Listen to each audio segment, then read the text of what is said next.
Good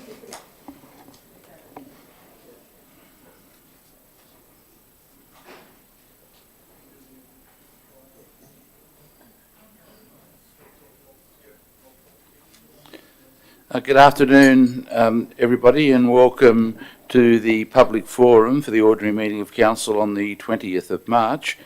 We have three residents who have indicated they would like to address Council. The first one is in relation to 8.1, the proposed low and medium rise housing reforms. Helmut Rohde.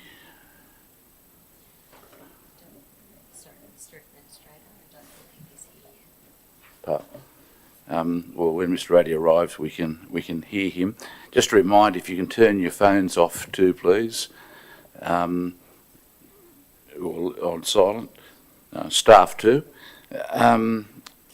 Next one is Berrima Hotel State Significant Development, and it's a Berrima jail site. Mr. Anstey, want to come forward? I don't need to give you instructions how to do it. You know where to go.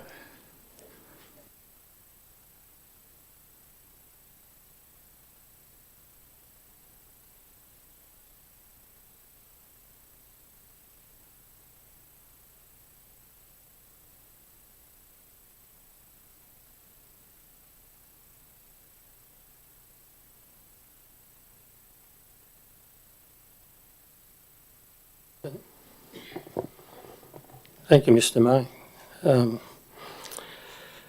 Staff, thank you for the opportunity to address Council this afternoon on this matter. This matter, I have four issues as to why I've got concerns. The first is that the matter is promulgated, the need for it based on the Tableland Strategic Plan, which is a document that hasn't been adopted by the Minister. And it's been in a couple of iterations, and I believe sits on the Minister's table. And I think given the extent that that has of other impacts to the Shire in terms of all sorts of things of what we're spending money on doing reports for, that the Council should write to the Minister and ask him what is an update on where it's at and, you know, get to the bottom of where it's headed, because it's a critical issue for the Shire. My second point is about the open space that's to be behind this lot. I presented to you, Mr. Maher, a proposal for a walking track round the river some time ago, and this land at the back is part of that proposal that I put together. The other issue is the car parking, and I've addressed Council before on car parking in Berrima. I think Council needs to adopt some strategy about car parking for Berrima and be proactive about it, because I think the jail site represents some land where perhaps car parking could be sensitively put in a reasonable facility, and perhaps even more than the development requires, to allow for the future. We've got a parking problem in Berrima as it is, and that's where it is. My fourth point is about the issue of the process. The process that's been put forward is totally incorrect. I have experience, and I've recently got a regional development approval in Wallandilly Shire. I'm a little surprised to the extent of the lack of information that's proposed in this proposal to what we had to provide to the government in terms of what we did in Wallandilly. It also is a heritage listed item. Fundamentally, the letter you're being asked to look at is saying that Council agrees that no rezoning of the site is required, that the conservation issues can be covered under the incentive clause. Well, that's totally incorrect. The people don't understand how the incentive clause works. I have got a judgment from the Land and Environment Court that completely enunciates it. It's Howard Architects in Ku-ring-gai in 2021. I'm happy to hand that up, that somebody can look and understand how it works. What has got to happen is there's got to be a conservation management plan. Because the conservation management plan and the cost will not exceed the $30 million, that doesn't go to the state. That's a situation that the Council will have to approve the conservation management plan. And that needs to be made clear to the state. the thing is that once the conservation management plan is done under the borough charter, it envisages no development and it says what has to be retained and what has to be restored. Then when you come with an application, the application that comes to be within power for a development that's prohibited, and there's basically nothing permissible on this site, when it's prohibited, if it does more development than what the conservation management plan requires, then it's beyond power and it can't be approved. And that's why I say the letter you're being asked to sign to say the council agrees that it can be, that there's no need for rezoning, will lead you into intense litigation and possibly damages, because I think it's an incorrect statement.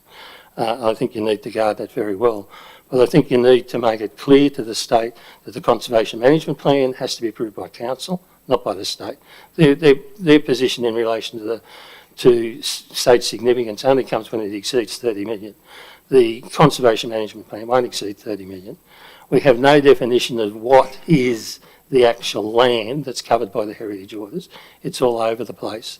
The report says, the council report says that the two lots are part of it, and the terrible thing is that the Sears requirements have already been issued by the department. They don't reflect what's in the water board requirements, and they don't reflect most of the things that are in the council requirements.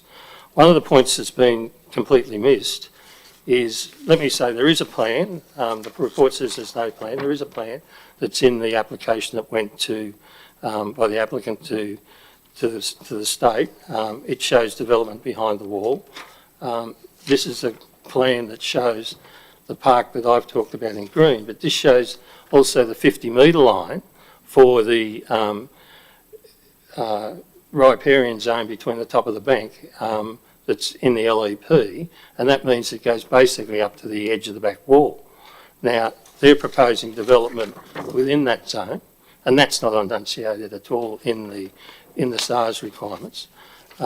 So the letter, you've got to do a letter, but you've got to correct the issues that are incorrect in it, in my view, as to what needs to be happening. I'm happy to hand up these two plans that show the thing, and I'm happy if you've got any questions.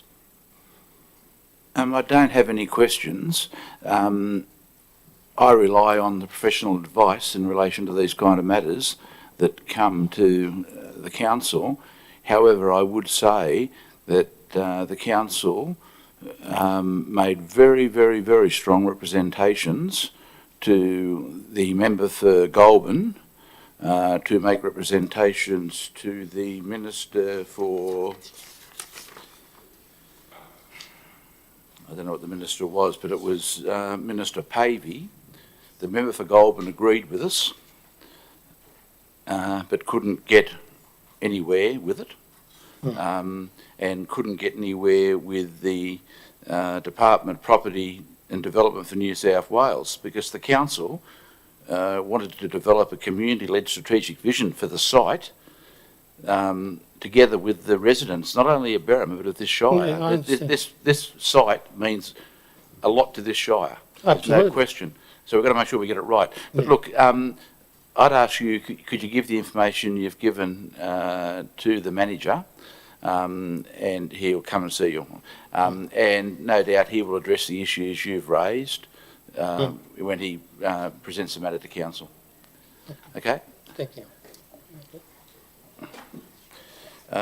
The next speaker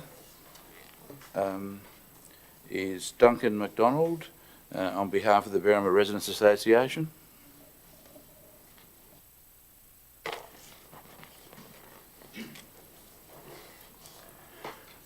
Is this currently on? Yeah, thank you. Thank you, Mr Mayor, and thank you for the opportunity to address Council on this matter. I must say up front that I'm actually very much aligned with what Mr Ansky has said, his 5 points, and I'm going to breeze over some of those because I want to highlight a couple of other points which are probably relevant to our local community. I'm here today to represent the Berrima community. This includes Berrima Residents Association, so the BRA, but also non-members and also our retail and commercial operators in Berrima. So I'm talking from a community perspective.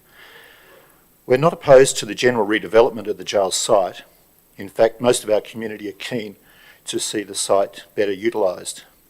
It's a major showcase, as you've mentioned, Mr. May, for our community and in our town, which we're all proud of. Furthermore, we concur with the Council's recommendation concerning this year's submission on the Berrima Hotel proposal, and we support Lisa McCampbell's call for a master plan of the Berrima Jail precinct, and that incorporates a design competition as well as deciding on discussions to adhere to the Berrima DCP. However, since Blue Sock purchased the jail in 22, settled in 23, our community has been keen to learn what Blue Sock has in mind with the state. To put in perspective, there's been 2 informal meetings with 3 BRA representatives where a concept plan was briefly shown. Furthermore, this year on Australia Day, the jail gates were open to the public for the first time since the acquisition to see the facility inside the jail. I refer now that in the Urbis note of the 19th of December 23, so last year, not Australia Day, we went to the New South Wales, that went to the New South Wales Department of Planning and Environment. It included the proposed strategy, concept strategy document, which Mr. Ansky was referring to. It had some significant changes to what the BRA representatives had seen. They included an open multi-storage car park as opposed to a grassed-over underground car park, which they've been shown. And the location of the hotel rooms now positioned on the riverside lot, which appears to be on the boundary with no setback, wasn't highlighted. Now, whilst we respect these are concept plans and subject to alteration, these 2 significant changes to what the BRA representatives saw and consequently passed on to their members now highlights our community concern for transparency and cooperation. And this is why I actually put as opposing the officer's recommendation to draw attention to these concerns. Furthermore, this year's application from Blue Sock for the redevelopment of the jail was only brought to our attention last Saturday by a resident who saw on Council's website. We were disappointed with Council had not informed our community contacts given the significance of the redevelopment. Whilst we acknowledge this is a state development where Wingecarribee Council has a minor role to play, we did expect to be given an invitation and an opportunity to speak proactively rather than reactively, which is a follow-up which I gave. And since finding out, I should say now that since finding out about this agenda item, we made contact with Denise Killick, the Executive Director of Strategy Outcome, and Strategico, and welcomed his immediate response and apology for Wingecarribee Council's oversight in not informing us. We look forward to working with all stakeholders. The Berrima community is keen to engage as we have, as this is a very large and we have vested interest in the outcome of this redevelopment. Both residents and businesses will be significantly impacted, and the meeting today is very timely as we've already organised a community meeting this Thursday to update our community on the jail redevelopment and the structures of our school-based committee made up of representatives from local community and retailers. So not just the BRA, but across the board. I'm one such representative and a key contact for you. The Berrima community is engaged, mobilised and very willing to be part of this negotiation process to help get a positive outcome for all stakeholders.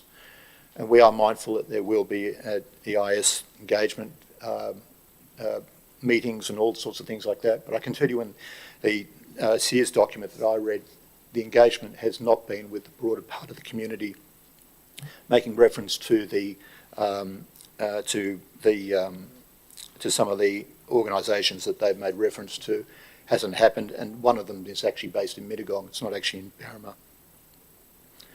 So we are counting on working with the Berrima community. It's engaged and mobilised and very willing to be part of the negotiations to help in a positive outcome for all stakeholders. And whilst keeping paramount the preservation of Berrima's unique architectural heritage and natural environment. And I open to you, Mr. May, if you'd like to ask any specific questions, please. Look, I haven't got any questions as such, but the report makes it very clear that this will be dealt with by the state. Yes. You say that council has a minor role. I think the council has a major role. It's the voice of the community, and this must be heard.